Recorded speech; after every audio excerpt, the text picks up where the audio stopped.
നമസ്കാരം, big boss കൊണേഡിയിലേക്ക് സ്വാഗതം. ഇന്ന് നമ്മൾ നോക്കാൻ പോകുന്നത് നമ്മുടെ രാകേഷ് ബ്രോയ്ക്കെതിരെ പൂജ സംസാരിച്ച വീഡിയോ ആണ്. നമുക്കൊന്ന് കണ്ടാലോ? അയാൾക്ക് ഇതെല്ലാം ഞാൻ കൊടുക്കേണ്ടത്. ഓക്കെ, ഒരു ഷോ ആയ കാരണം ഞാൻ എത്ര വയസ്സ് നിർത്തിയത്. ഇതിനേക്കാൾ കൂടുതൽ എനിക്ക് പറയാൻ അറിയാനില്ല. അപ്പോൾ ബിഗ് ബോസ് സീസൺ 8 അഗ്നിപരീക്ഷയുടെ 3rd എപ്പിസോഡ് വന്നപ്പോൾ ഇപ്പൊ എന്നെ കുറിച്ച് പറയുന്ന പുതിയ കാര്യങ്ങൾ എന്തൊക്കെയാന്ന് പറഞ്ഞു കഴിഞ്ഞാൽ, രാകേഷ് ബ്രോ അവിടെ ഗെയിം കളിച്ചുകൊണ്ടിരിക്കുന്ന സമയത്ത് ഞാൻ നിർത്തിയിട്ട് പോടോ എന്നുള്ളൊരു സംഭവം യൂസ് ചെയ്തു. വളരെ ശരിയാ പറഞ്ഞേ, പോടോന്ന് വിളിച്ചു. അപ്പോ അതിനെ കുറിച്ച് വയസ്സിന് മൂത്ത ഒരാളോട് ഇങ്ങനെ സംസാരിക്കാൻ പറ്റുമോ എന്ന് കുറെ ആൾക്കാർ ചോദിക്കുന്നുണ്ട്. അയാൾ അത് അർഹിക്കുന്നു. കാരണം അയാൾ നല്ലൊരു പ്ലെയറാണ്. കാരണം പൂജ വെരി അഗ്രസീവ് ആയിരുന്നു ആദ്യം തൊട്ട് തന്നെ, ഓവർ അഗ്രസീവ്. എന്താ പറയേണ്ടത്, ബിഗ് ബോസ് ഹൗസിലോട്ട് കയറിയിട്ട് പോലും ഇല്ല. അതിനു മുമ്പേ ഇത്ര ഓവർ അഗ്രസീവ് ആയി കഴിഞ്ഞാൽ എങ്ങനെയാണ് ശരിയാവുന്നത്? ഇത് അഗ്നിപരീക്ഷ റൗണ്ടാണ്. അപ്പോൾ ആ ഒരു ലെവൽ മറന്നിട്ടാണ് പൂജ അവിടെ ബിഹേവ് ചെയ്തത്. അതിനെക്കുറിച്ച് നിങ്ങൾക്ക് എന്താണ് പറയാനുള്ളത്?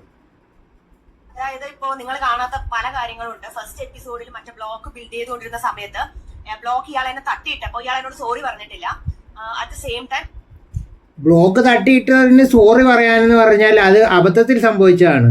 അതിനെയൊക്കെ ഇത്ര കാര്യമായിട്ട് എടുക്കാനുണ്ടോ? അയാൾ എന്നോട് പറഞ്ഞത് എന്തോ മന്ദബുദ്ധി എന്നുള്ള രീതിയിൽ എന്നെ അപ്പ വിളിച്ചിട്ടുണ്ടായിരുന്നു. മന്ദബുദ്ധി എന്നുള്ള രീതിയിൽ വിളിച്ചിട്ടുണ്ടായിരുന്നു, ആരും കേട്ടിട്ടില്ല. ചുമ്മാതെ നമുക്ക് ആരെ വേണമെങ്കിലും പഴിക്കാമല്ലോ. ശരിയല്ലേ ഗൈസ്?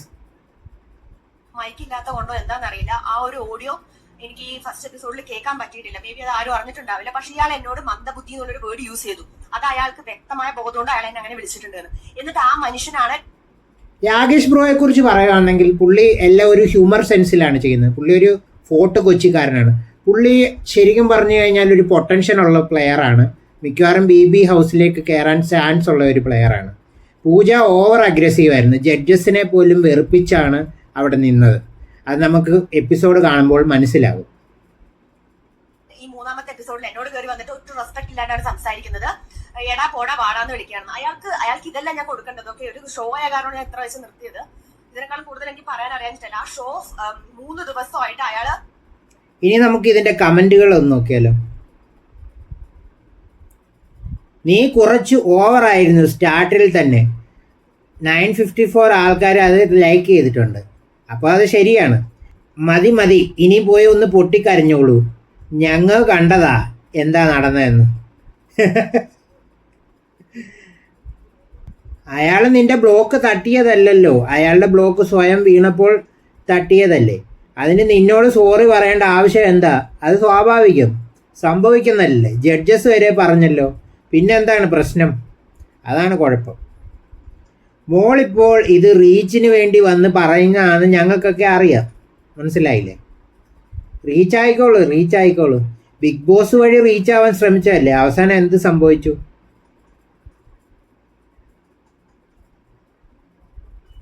ഇതിൽ കൂടുതലൊന്നും പറയണ്ട. എന്തായാലും വീട്ടിൽ തന്നെ ഇരുന്നു.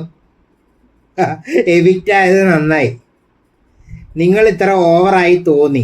കറക്റ്റാ. കണ്ടന്റ് വേണ്ട, എന്നിട്ട് നിനക്ക് റീച്ച് കിട്ടാനല്ലേ ഇതൊക്കെ ഒരു കണ്ടന്റായി തോന്നുന്നത്. കറക്റ്റാ. പക്ഷെ അയാൾക്കും നിങ്ങൾക്കും നല്ല ഓവർ കോൺഫിഡൻസ് ആയിരുന്നു. ഓക്കെ, അങ്ങനെയൊക്കെയാണ് കമൻസ്. അപ്പോൾ കണ്ടല്ലോ ഗൈസ്, അതാണ് കാര്യം. പൂജ ശരിക്കും പറഞ്ഞു കഴിഞ്ഞാൽ ആ ഒരു ലെവലിൽ നിന്നിരുന്നെങ്കിൽ ഇപ്പോഴും അവിടെ നിൽക്കാമായിരുന്നു. നല്ലൊരു പ്ലെയർ തന്നെ, പക്ഷേ എന്നാലും ഓവർ അഗ്രസീവ് ആയിപ്പോയി. അതാണ് സംഭവിച്ചത്. നിങ്ങൾ ആരെ സപ്പോർട്ട് ചെയ്യുന്നു? രാകേഷ് ബ്രോയോ അതോ പൂജയോ? നിങ്ങൾ കമൻറ്റിൽ പറയൂ. ഓക്കെ ഗൈസ്, അടുത്ത ബിഗ് ബോസ് കൊണേഡിയുമായിട്ട് വീണ്ടും വരുന്നതായിരിക്കും. ബൈ.